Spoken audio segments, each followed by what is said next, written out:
People have suffered terribly under the prolonged brutality of the Assad regime. On April 7th, the regime decided to again defy the norms of civilized people, showing callous disregard for international law by using chemical weapons to murder women, children, and other innocents. We and our allies find these atrocities inexcusable. As our Commander-in-Chief, the President has the authority under Article 2 of the Constitution to use military force overseas to defend important United States national interests. The United States has vital national interests in averting a worsening catastrophe in Syria and specifically deterring the use and proliferation of chemical weapons. Last year, in response to a chemical weapons attack against civilians and to signal the regime to cease chemical weapons use, we targeted the military base from which the weapons were delivered. Earlier today, President Trump directed the U.S. military to conduct operations in consonance with our allies to destroy the Syrian regime's chemical weapons research, development, and production capability. Tonight, France, the United Kingdom, and the United States took decisive action to strike the Syrian chemical weapons infrastructure. Clearly, the Assad regime did not get the message last year. This time, our allies and we have struck harder. Together, we have sent a clear message to Assad and his murderous lieutenants that they should not perpetrate another chemical weapons attack for which they will be held accountable. The 70 nations in the Defeat ISIS coalition remain committed to defeating ISIS in Syria. The strike tonight separately demonstrates international resolve to prevent chemical weapons from being used on anyone under any circumstance in contravention of international law. I want to emphasize that these strikes are directed at the Syrian regime. In conducting these strikes, we have gone to great lengths to avoid civilian and foreign casualties. But it is a time for all civilized nations to urgently unite in ending the Syrian civil war by supporting the United Nations-backed Geneva peace process. In accordance with the Chemical Weapons Convention prohibiting the use of such weapons, we urge responsible nations to condemn the Assad regime and to join us in our firm resolve to prevent chemical weapons from being used again. General Dunford will provide a military update. Hey, good evening. I'm joined by our French attaché, Brigadier General Montague, and our British attaché, Air Vice Marshal Gavin Parker. Secretary Mattis has just outlined the policy and legal framework for tonight's strike in Syria. I'll address the strike from the military dimension. At 9 p.m. Eastern Standard Time, French, British, and U.S. forces struck targets in Syria in support of President Trump's objective to deter the future use of chemical weapons. Our forces were integrated throughout the planning and execution of the operation. The targets that were struck and destroyed were specifically associated with the Syrian regime's chemical weapons program. We also selected targets that would minimize the risk to innocent civilians. The first target was a scientific research center located in the greater Damascus area.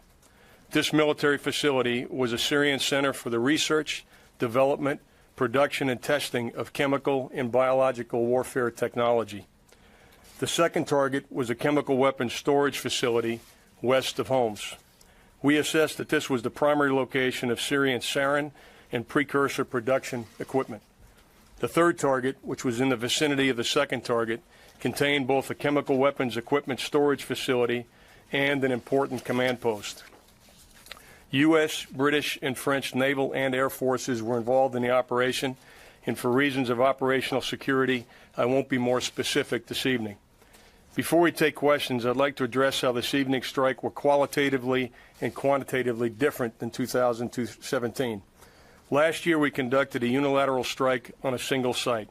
The focus was on the aircraft associated with the Syrian chemical weapons attack in April of 2017. This evening, we conducted strikes with two allies on multiple sites that will result in a long-term degradation of Syria's capability to research, develop, and employ chemical and biological weapons.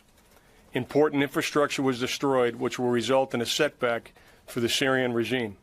They will lose years of research and development data, specialized equipment, and expensive chemical weapons precursors. The strike was not only a strong message to the regime that their actions were inexcusable, but it also inflicted maximum damage without unnecessary risk to innocent civilians. And with that, the Secretary and I would be glad to take your questions. Mr. Secretary. Mr. Secretary, first of all, did the U.S. suffer any losses initially? And more broadly, could you, the President in his remarks said that the U.S. and its allies are prepared to sustain this operation until the Syrians stop using chemical weapons. Does this mean that the U.S. and its partners will continue military operations beyond this initial operation tonight? That will depend on Mr. Assad should he decide to use more chemical weapons in the future. And of course, the powers that have signed the chemical weapons prohibition have every reason to challenge Assad should he choose to violate that. But right now, this is a one-time shot, and I believe that it sent a very strong message to dissuade him, to deter him from doing this again. Any U.S. losses? We'll brief on that in the morning. We're not. We want to give you a full brief in the morning. Right now, we have no reports of losses. Thank you. Secretary Mattis, Chairman Dunford, thank you for doing that. Have you seen any retaliation from the Russians or the Iranians? And how long do you think this operation could last? Is it a matter of hours or days, or could go longer than that? Yeah, we did have some initial surface-to-air missile activity from the Syrian regime. That's the only retaliatory action that we're aware of at this time. And the nature of the operation, we've completed the targets that were assigned to the United States Central Command. Those operations are complete. General Dunford and also Secretary Mattis, could you talk a little bit more about your concerns that you've expressed earlier in the week about Russian escalation? General Dunford, were you able to talk to your Russian counterpart, General Gerasimov? What are your concerns about escalation? And if we're permitted to ask your British counterpart a question, I would like to know the sense of your government about whether the situation with the Skripals and the Russian involvement in that, how that Russian involvement played a role in your decision to enter this coalition this evening. Barbara, let me address the last point first. Our attachés were kind enough to join us this evening. They're not going to get out in front of their president and prime minister, respectively, so that the national messages will be provided from their capitals here very soon. But with regard to the Russian concerns, we specifically identified these targets to mitigate the risk of Russian forces being involved, and we used our normal deconfliction channels. Those were active this week to work through the airspace issues and so forth. We did not do any coordination with the Russians on the strikes, nor did we pre-notify them. Mr. Secretary, it was just a couple of days ago that you said you're still assessing the intelligence on the chemical weapons attack, suspected attack. So at this point, do you know what the chemical was used in that attack? Was it sarin? Was it chlorine? And also, what is your evidence it was actually delivered by the Syrian regime? Say the last part again, Tom. What's your evidence it was delivered by the Syrian regime? Are you quite clear it was? I am confident the Syrian regime conducted a chemical attack on innocent people in this last week. Yes, absolutely confident of it. And we have the intelligence level of confidence that we needed to conduct the attack. As far as the actual chemical used, do you know what it was? Was it nerve agent? Was it chlorine? Do you have a sense of what it was? We are very much aware of one of the agents. There may have been more than one agent used. We are not clear on that yet. We know at least one chemical agent was used. I just want to clarify on the deconfliction line. You notified the Russians ahead of time before the operation began what you were going to do and what targets you were going to strike? Gordon, to be clear, the only communications that took place specifically associated with this operation before the targets were struck was the normal deconfliction of the airspace, the procedures that are in place for all of our operations in Syria. Jennifer. General Dunford, you mentioned that the Russian or the Syrian air defenses had engaged. The Syrian state TV is saying they shot down 13 Tomahawk missiles. Can you refute that? Jennifer, I can't tell you the results. We literally, as you know, the time on target was about an hour ago, and we came straight up here to give you the best information we have right now. Tomorrow morning, as the Secretary will talk about in a minute, we'll give you the more detailed operational update and some of the details, but those details aren't available to us right now. This wave of airstrikes is over. This wave of airstrikes is over. That's why we're out here speaking to you now. Secretary Mattis, I just wanted to follow up on what you said about the legal basis for this strike. Could you talk a little bit more about that? Because in your testimony the other day, it sounded like you were saying that this a potential strike would somehow be linked to self-defense and the presence of American forces in Syria. Can you say a little bit more about that? And also, regarding whether or not there will be future action or additional strikes, you said that it would depend on whether or not the Assad government conducts future chemical attacks, but can you explain a little bit more about what would be the threshold for that? Because there were repeated chemical attacks between the April 2017 attack and today, and would you consider a small-scale chlorine attack sufficient to launch additional strikes? Right now, I will just tell you we're in close consultation with our allies.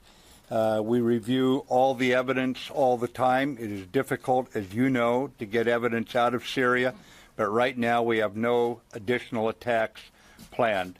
But as far as the legal authority under the Article 2 of the Constitution, we believe the President has every reason to defend vital American interests, and that is what he did here tonight under that authority. Hey, sir, a couple questions for General Dunford. What were some of the targeting considerations or difficulties involved with going after chemical facilities? How long did the operation take to plan? And for Secretary Mattis, last year's strikes were described as proportional, moderate. How would you describe this year's in contrast to that? Yeah, Tony, we chose these particular targets to mitigate the risk of civilian casualties, number one. We chose these targets because they were specifically associated with the chemical program, the Syrian chemical program. And obviously, when we take a look at target planning and so forth, we look at the location relative to other populated areas, collateral damage, proportionality. So these targets were carefully selected with proportionality, discrimination, and being specifically associated with the chemical program. All standoff weapons or any manned aircraft? There were manned aircraft involved. I won't give you any of the details operational until tomorrow morning, but we will do that at that time. So instead of proportional last year, a question to Secretary Mattis. So up until yesterday, and I'm going to quote you here, you said, "I cannot tell you that we have evidence." So when did you become confident that a chemical attack happened? And the second one... Yeah, yesterday. Yesterday, after you said that. Yes. And then second, you talked about targeting the chemical weapons infrastructure of al-Assad. If there were actually any chemical weapons or agents in those facilities that you targeted, I assume they would create health hazard in the region or not?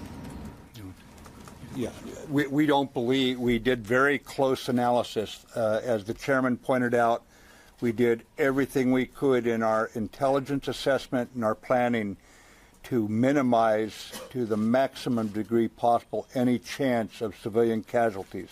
We are very much aware this is difficult to do in a situation like this, especially when the poison gas that Assad assured the world he had gotten rid of obviously still exists. So it is a challenging problem set, and we had the right military officers dealing with it. So you can confirm there's going to be no leak into the air? Or of course not. We'll do our best. Dunford, when the surface-to-air defenses engaged, did they become a target, and did U.S. air power or other assets take out those targets? Yeah, Tora, I'm not aware of any response that we took right now. Again, we'll gather overnight. As you can imagine, we tried to leave the United States Central Command alone here tonight. They were quite busy. We'll, through the night, gather the operational detail, and we'll be back tomorrow morning to provide that to you. Yeah, Secretary Mattis or Chairman Dunford, last year, you changed the force protection levels for the Syrian troops that were U.S. troops that were in Syria. There are 2,000 U.S. troops in Syria. have you changed force protection levels based on potential responses from Russia? Yeah, Hans, as you can imagine, the commander always takes prudent measures, especially in an environment that we're in tonight. So they did make adjustments. Just to be clear on the deconfliction line, you told them that you're going to be operating in airspace, but you didn't tell them, the Russians, what the targets were? That is absolutely correct. We used the normal deconfliction channels to deconflict the airspace that we were using. We did not coordinate targets or any planning with the Russians. What was their response, sir? That information was passed at the operational link from the Combined Air Operations Center in Qatar, so I wasn't on the line. But that kind of information, just to put it in perspective, is passed routinely every day and every night. So they may not have found anything unusual about that particular airspace deconfliction. Thank you so much, Katrina Manson from the Financial Times.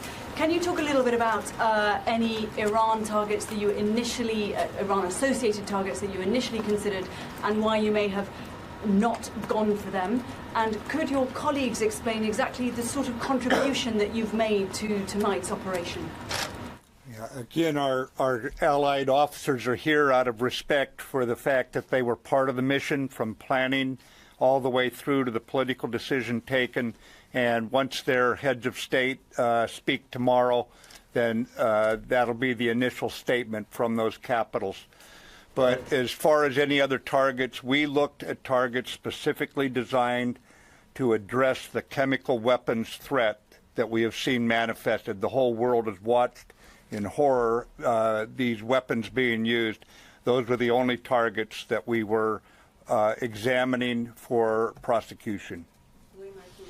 Mr. Secretary and General Dunford, you mentioned 3 target areas that were struck. How can you be sure that from now on these are all of the target areas or all of the involved production facilities for chemical weapons that the Syrians are using? And do you believe that there are additional locations where they are producing such materials? This is a great question. We had a number of targets to select from. And again, we did not select those that had a high risk of collateral damage and specifically a high risk of civilian casualties. And so the weaponeering, back to the earlier question, the weaponeering was done, the modeling was done to make sure that we mitigated the risk of any chemicals that were in those facilities and mitigate the risk of civilian casualties. So were there other targets that we looked at? There were. We selected these specific targets both based on the significance to the chemical weapons program as well as the location and the layout. Thanks. Secretary Mattis, it seems like this strike tonight was pretty limited, not too dissimilar from last year. I know it was three targets this time instead of 1, but it still seems a little bit more targeted and more specific than what I think a lot of people were expecting. Can you walk us through your decision to, did concern about escalation with Russia affect your decision to keep this more targeted? And moving from there, how much assurance can you give us that this is going to do what the strike last year didn't do, which is basically to stop President Assad from using chemical weapons again? Nothing is certain in these kinds of matters. However, we used a little over double the number of weapons this year than we used last year. It was done on targets that we believed were selective to hurt the chemical weapons program. We confined it to the chemical weapons type targets. We were not out to expand this. We were very precise and proportionate, but at the same time, it was a heavy strike. Mr. Secretary, prior to the attack, how important was it to get the support from the allies, not only from an intelligence point of view, but also just from the countries themselves? It's always important that we act internationally in a unified way over something, especially that is such an atrocity as this, that we've observed going on in Syria. But I would also tell you that these allies, the Americans, the French, the British, we have operated together through thick and thin, through good times and bad. And this is a very, very well integrated team. Wherever we operate, we do so with complete trust in each other, the professionalism, but more than that, the belief that one another will be there when the chips are down. So it's important, and it's a statement about the level of trust between our nations. Could you just let us know whether the Syrians were able to hide a lot of these chemical weapons in the last several days, since there's been so much talk about a possible strike? Did that give the Syrians time to kind of move some of these weapons off limits? And then Secretary Mattis, just to confirm earlier when you were saying you had information about one of the chemicals, but we're all assuming that means chlorine, that you had information confirming chlorine, but not necessarily sarin. If you could just clarify that part. Yeah, Phil, the first question, I'm not aware of any specific actions that the Syrians took to move chemical weapons in the last couple of days. Yeah, we're very confident that chlorine was used. We are not ruling out sarin right now. Yeah. General, I'd like to follow up on Lewis's question about targets that you first examined and then triaged down to the 3 tonight. It sounds like you went after facilities and not the actual weapons, as indicated earlier, to minimize accidental risk to civilians. In the targets that remain, could you characterize perhaps the ability for Syria to ramp up again and again have chemical weapons? Yeah, I think it's too early to make that assessment. It's too early to make that assessment right now. Thank you. General Dunford, did any Russian defenses engage U.S., British, or French ships or missiles? And Secretary Mattis, were any of the strikes tonight intended to kill Bashar al-Assad? The only reaction that I'm aware of at this time was Syrian surface-to-air missiles. I happen to be down in the National Military Command Center and was aware of that activity. I'm not aware of any Russian activity, and I'm not aware of the full scope of the Syrian regime response at this time. Again, those will be details we'll pull together for you in the morning. Yeah, the targets tonight, again, were specifically designed to degrade the Syrian war machine's ability to create chemical weapons and to set that back right now. There were no attempts to broaden or expand that target set. And ladies and gentlemen, thank you for coming in this evening. Based on recent experience, we fully expect a significant disinformation campaign over the coming days by those who have aligned themselves with the Assad regime. And in an effort to maintain transparency and accuracy, my Assistant for Public Affairs, Ms. Dana White, and Lieutenant General McKenzie, the Director of the Joint Staff here in Washington, will provide a brief of known details tomorrow morning. We anticipate about 9 o'clock in this same location. But thank you again for coming in this evening, ladies and gentlemen.